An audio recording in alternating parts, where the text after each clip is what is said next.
आप देख रहे हैं सौगंध टीवी, सौगंध वतन की। और जब महिला सशक्तिकरण की बात करता हूँ तो माँ सीता को मैं कैसे भूल सकता हूँ। माँ सीता की कथा निराली है, कन कन की राज दुलारी है। त्याग तप की मूर्ति को देखो, पतिव्रता पत्नी को देखो। और सभी नागरिक को इसके प्रति जो है जिम्मेदारी से जो है आगे बढ़ के इसमें जो है प्रयासरत रहना चाहिए कि हमारी महिलाएं कैसे सुरक्षित हो। नमस्कार, आप देख रहे हैं सौगंध टीवी और मैं हूं आपके साथ राधिका शर्मा। आज हम बात कर रहे हैं महिला सशक्तिकरण की। महिला सशक्तिकरण की अगर बात की जाए, वो देश जहां पे स्त्रियों को पूजा जाता है, बहन, माता, बेटी जो भी होती है, जिनसे वंश चलता है, जिनसे सृष्टि आगे बढ़ती है। तो आइए चर्चा कर लेते हैं महिला सशक्तिकरण पे। बेटी बचाओ बेटी पढ़ाओ जिस तरह से चलते हैं नारे, सरकार भी कहीं ना कहीं जो सशक्तिकरण को लेकर चलती है। आइए चर्चा कर लेते हैं, क्या कुछ कहना है, क्या कहना चाहते हैं? मैं सबको प्रणाम करता हूँ जी। जब महिला सशक्तिकरण पे बात करते हैं जी। तो ये जब सृष्टि की शुरुआत हुई है तभी से महिला का योगदान रहा है। जी। और जब महिला सशक्तिकरण की बात करता हूँ तो माँ सीता को मैं कैसे भूल सकता हूँ। जी। माँ सीता सबसे बड़ा उदाहरण है। हाँ। और हर महिला को हाँ। उनसे जरूर सीखना चाहिए। जी। माँ सीता पे एक थोड़ा सा मैं कहना चाहता हूँ। हाँ। माँ सीता की कथा निराली है, हाँ। कन कन की राज दुलारी है। हाँ। त्याग तप की मूर्ति को देखो, हाँ। पतिव्रता पत्नी को देखो। हाँ। सीता के संकट के पल भूलेगी ना दुनिया अब। हाँ। स्वर्णों के महलों में रहकर, जी। फूलों के ही बीच बैठकर हाँ। संकट को पार किया था तब। हाँ। स्वर्णों के महलों से पूछो, हाँ। बागों के माली से पूछो। हाँ। सीता के संकट के पल भूलेगी ना दुनिया अब। हाँ। राम नाम को लेकर मुख में हाँ। भूख प्यास भी भूली रहती। हाँ। कठिन तपस्या और जब तप से सीता ने जग की लाज बचाई। हाँ। माँ सीता ने सबसे बड़ा उदाहरण प्रस्तुत किया कि हर परिस्थिति में अपने आप को कैसे सुरक्षित रखा जाए। जहाँ चारों तरफ से दुश्मन से घिरे थे, लेकिन उन्होंने अपने कठिन तपस्या तप से और राम नाम को लेकर मुख में अपने पति के प्रति समर्पित होकर उनको ध्यान करते हुए और कैसे अपने आप को सुरक्षित रखे, उनसे बड़ा सशक्तिकरण का उदाहरण कुछ हो ही नहीं सकता। क्योंकि महिला अब क्या है कि कामकाजी महिला हो गई है, उसको तो घर से बाहर निकलना ही पड़ेगा। और निकलना पड़ेगा तो हर तरह के लोग हैं यहाँ पे, और किसकी नज़र में किसकी दृष्टि में क्या है वो तो कोई देख नहीं सकता। सरकार भी बहुत तरह से महिलाओं को सुरक्षित करने के लिए बहुत ही प्रयास कर रही है, उनको सुरक्षित रखने के लिए। और सरकार का ही देन है कि आज महिलाएं स्वच्छंद होकर घूम रही है। जिस तरह से देखा जाए, हर फील्ड में, हर काम में जो महिलाएं हैं आगे बढ़ रही हैं पुरुषों से। साथ साथ में देखा जाए, बस हो या फिर इंजीनियर हो या फिर पायलट हो, या देश सेवा में भी अब देखा जाए तो महिलाएं हैं। लेकिन कहीं ना कहीं ऐसी भी महिलाएं हैं जिनके साथ कहीं ना कहीं जिनका शारीरिक शोषण होता है।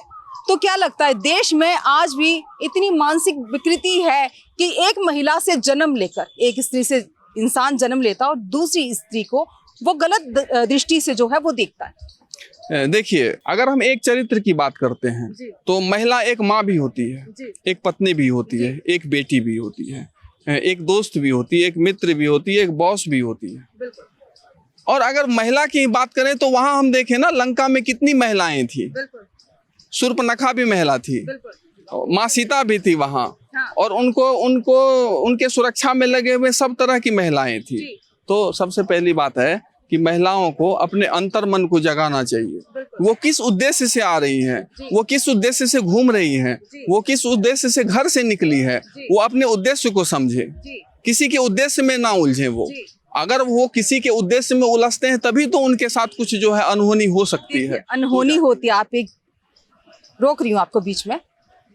एक महिला घर से निकलती है या एक महिला ऑफिस से निकलती है, लेट हो जाती है काम करते टाइम, बाहर निकलती है, ऑटो चालक वाले से पूछती है मुझे वहां जाना, लेकिन वही ऑटो चालक इकट्ठे होके उनके साथ दुष्कर्म करते हैं। उसके लिए क्या कहेंगे? उसमें महिला का जो मानसिक होता है कि वो क्या सोच के निकल रही है, उसमें महिला की तो सोच कहीं नहीं आती।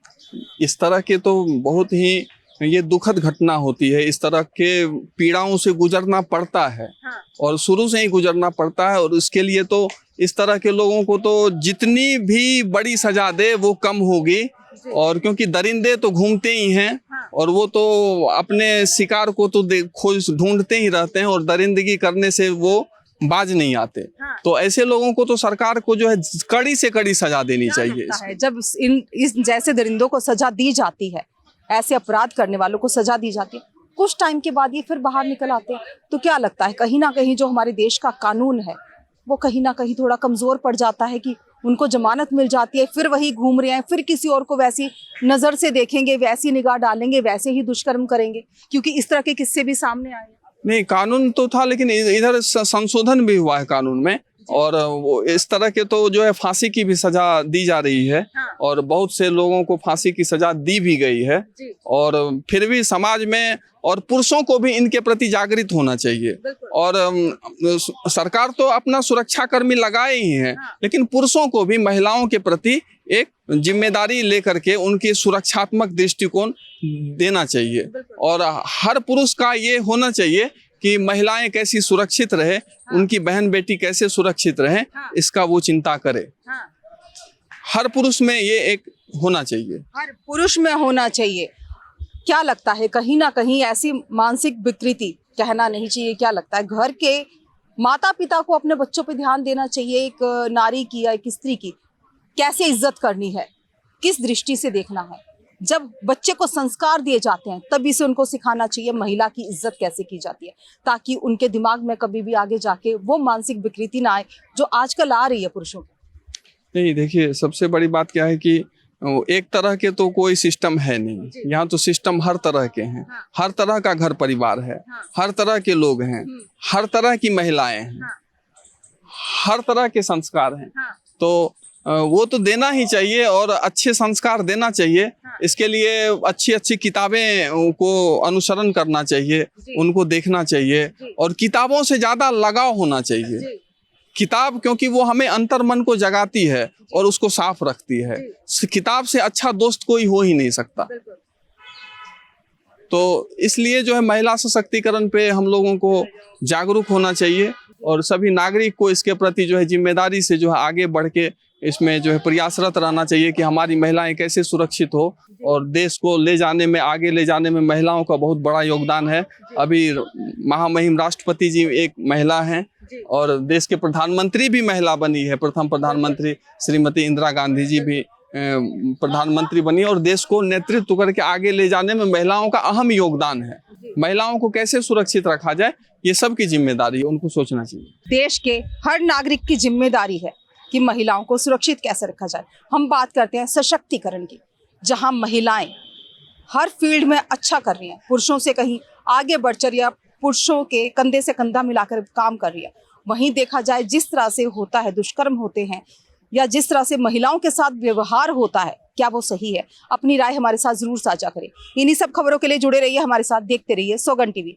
कैमरामैन सुमित के साथ राधिका शर्मा। आप देख रहे हैं सौगंध टीवी, सौगंध वतन की।